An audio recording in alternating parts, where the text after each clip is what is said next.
welcome to my channel. You know, in today's society, many motorists are not really sure on how to check their vehicle, or they may not even know how to check their own vehicle. But after looking at this short video, you will not only know how to check your own vehicle, but maybe you can help someone else. Let's get started. So the first thing we're going to do, we're going to lift the hood. Okay, you may ask, where is my hood latch? All hood latches will be on the left lower side of the steering wheel, or it's going to be by your left knee. Here, most hood symbols have some kind of vehicle drawing, some kind of symbol that shows hood. Some vehicles actually have hood written on it, and some do not. You may have some hood latches, depending on your vehicle. It may be on the side here that you have to actually pull open. But if you're not sure where your hood latch is, don't hesitate in trying to Google it, or just ask a neighbor, someone that you trust, to actually show you your hood latch. So next, this is the fun part.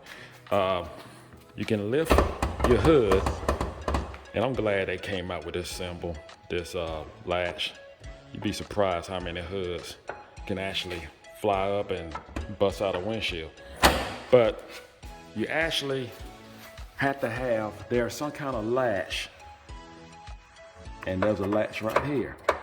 So you may need to feel around. It's going to be some type of latch that you have to move to the right or move to the left, and once you do that, you can actually lift your hood up. The first thing we're going to do, we're going to check our engine oil. And most vehicles, they have some kind of symbol to help you to identify the engine oil dipstick.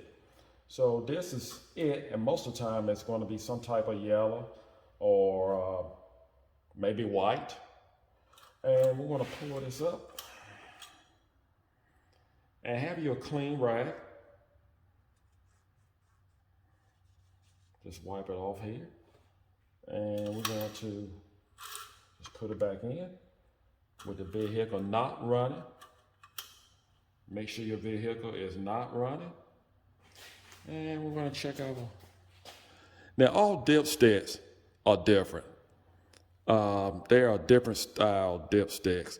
So know your dipstick. Now here, it has a dot right here, and that dot is the full dot. So you want to make sure that you are all the way up to this dot. You don't want to be over, and you don't want to be under. So we are right on the mark of this dot. So that you want to keep in mind. Now, there are two types of oils. There are conventional oil, and there is synthetic. You can never mix synthetic nor conventional oil together. You have to use either one or the other. Now, you may ask yourself, you know, I've been using regular oil to actually check to do my oil change, and can I go to synthetic? Yes, you can. But you have to make sure that all of your regular oil was drained out and the oil filter was replaced. And after that, you can actually use synthetic. But you cannot mix the two oils. You can never mix the two oils for any reason whatsoever. And also make sure that you keep up with your oil change. Look at your owner's manual and see what is the requirement to how many miles that you're supposed to have your vehicle oil change. And if you're not sure, 4,000 miles will not hurt for any vehicle. I would definitely recommend that, and you can't go wrong. But it's very important to keep up with your oil change and to actually keep an eye on your engine oil dipstick. So you may ask yourself, what if I need to put engine oil in here? So you're going to have a filler. This right here, you see the oil symbol is a can that shows oil. And it's going to, this is what you use. You just take your cap off and put whatever oil that you are actually, you actually need inside your engine. And it's going to go straight into the valve cover, straight down into the crankcase. Now, I want to, you know, you may wonder, how much oil do I need? Let me pull this dipstick back out. Let's say we know this is the full mark, right here where the dot is. Let's say your oil is down here. It's right here. Now, this is the low mark. You do not want to ever be down at the low mark. You want to make sure that you keep the accurate amount of engine oil in your vehicle. Now, if you run your engine low on oil constantly, it's going to do some internal damage wear over a period of time. It's actually going to shorten the life of your engine. So if your engine oil is down here and you discover that, I would say you need maybe at least a quart. I wouldn't put no more than a quart at a time. And just pour enough in there into your tube here, and just be careful not to overfill it to get it back up to the full mark.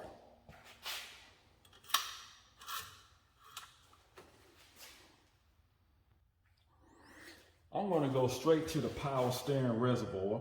Now, this is the power steering reservoir here, and it's going to be in a container. Now, a lot of late model vehicles today, you will not have a reservoir. It is like a sealed unit, so you will not have this. There are some manufacturers have done away with having a open service reservoir. So we're going to just take the cap off here, and you check this with the engine off as well. And we're just going to make sure that the fluid level is fine.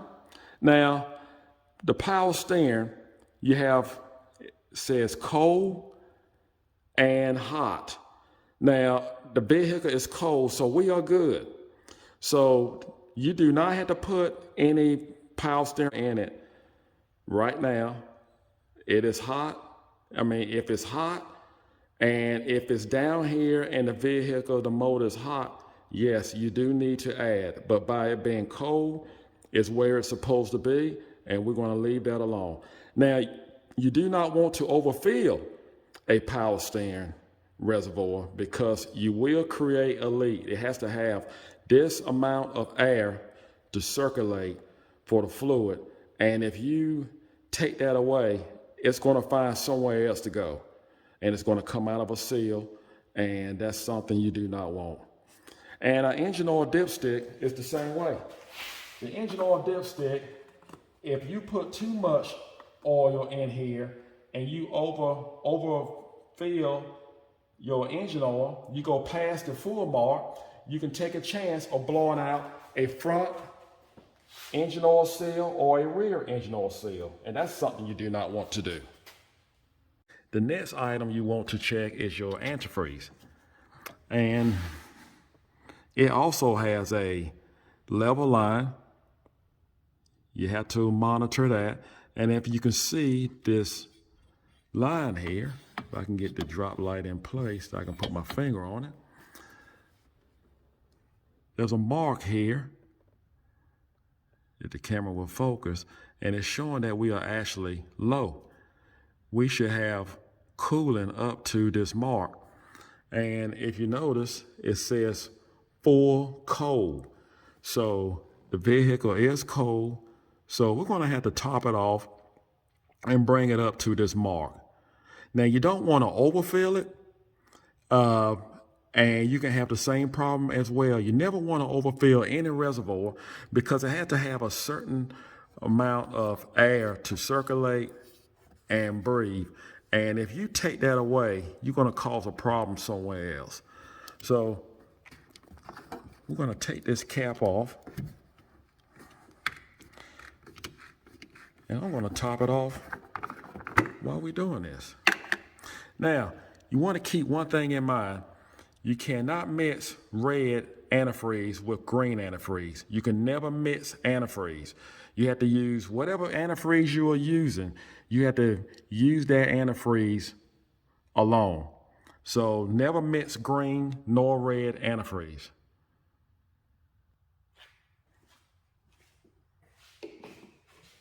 And if you are not sure what type of antifreeze to use, just call the parts department or the dealership.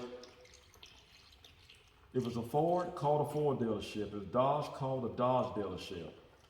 And get them the last 8 of your VIN on your vehicle, your VIN number, and they can tell you anything you want to know. All right, that's gonna work for us.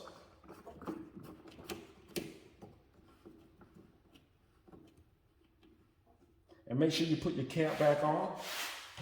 So I want to point out on the master cylinder reservoir, this is a .3 unit.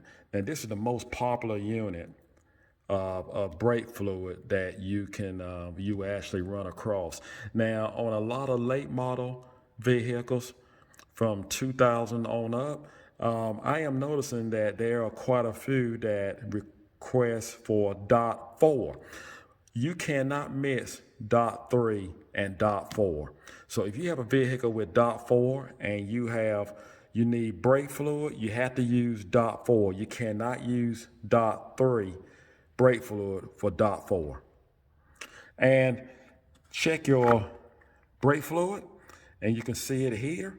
And some reservoirs are clean enough. This one has some age on it, but you can see right through the reservoir. I like that. That way you don't have to take the cap off. You never want to leave this cap off because brake fluid will actually draw moisture. So if, say like you forget to put this cap back on, your brake system will actually be contaminated with moisture because it's steadily drawing moisture. So you always want to keep a cap on your master cylinder at all times. And even your brake fluid bottle. Always keep the cap on your brake fluid bottle. If you forget to put the cap on your brake fluid bottle and it sits overnight and you did not put the cap on, throw it away. It's not worth putting in any of your vehicles. Now, one thing I like about the master cylinder, if you are low on brake fluid, I like to know and see it being low. I never add brake fluid to my master cylinder because it lets me know exactly where my brake pads, the wear on my brake pads, where they are. So if my brake fluid starts to go down, that means my brake caliper is expanding. And if my brake caliper is expanding, that means my brake pads are wearing down. So if I see my brake fluid gets down, I see it's dropping down to a certain level, that tells me that it's time to get my brake pads inspected. Whether I want to do it or I want a professional shop to do it. So this can be a great tool to keep an eye on your brake pads. Some vehicles you can check the transmission fluid reservoir. On this vehicle and many vehicles nowadays, you cannot. It's a sealed unit. So they do not have a dipstick at all. Now, if you check your transmission fluid, you do have a dipstick, you would check your transmission fluid with your vehicle running. And the vehicle needs to be in park, and that is the only fluid that you actually check and add with the vehicle running. And it's going to be located right on the passenger side, right back here. It'll be a dipstick. And I'm going to show you on one vehicle. I have a car. The only car that I have in here right now is my Vet. I'm going to show it to you on that one. Now, like I said, it would be on the passenger side of your vehicle. And you check it with the vehicle running. And it's going to be a totally different dipstick. I don't care what vehicle it is, it's just going to be totally different. And you have to check your transmission dipstick with your vehicle running. That is a must. Windshield washer reservoir. Yes, you definitely want to make sure you have some windshield washer fluid inside of your reservoir. And listen, they have regular windshield washer fluid.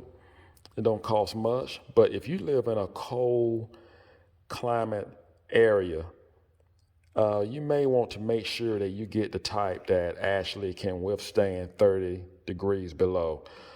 If not, you would take a chance of actually bursting the bottle that actually holds this, the whole tank container. It will crack if it freezes. So you want to make sure that you use the right type of windshield washer fluid depending on the area that you actually reside. Tires. Now, you want to make sure you keep the proper pressure on your tires. What you want to do, you want to look for your tire pressure. And I'm going to turn the camera the other way because I see that maybe that'll be better for you. But it shows the max pressure is 44. You do not have to go up to 44. That's the max pressure. That means do not exceed 44 psi. So to be on the safe side, I recommend your pressure to be between 32, no more than 35.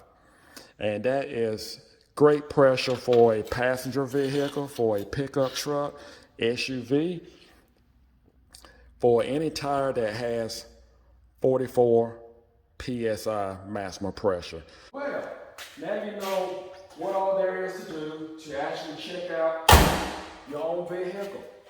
Take time to actually check your own vehicle out. And when you do that, you actually gain a relationship with your vehicle, and it'll actually gain a relationship with you, believe it or not. Listen, you rather do that for someone else to tell you what's wrong with your vehicle. You need to know about your own vehicle. When you are out there on that highway, there's only two friends you have, the good Lord up above and your girl, your vehicle. And a vehicle is just like a woman. Take care of her. Look after her. It's a lot cheaper to keep her up, to look after her and take care of her than to buy a new one. And if you do that, she'll look after you. Thank you for watching, and we'll see you next time.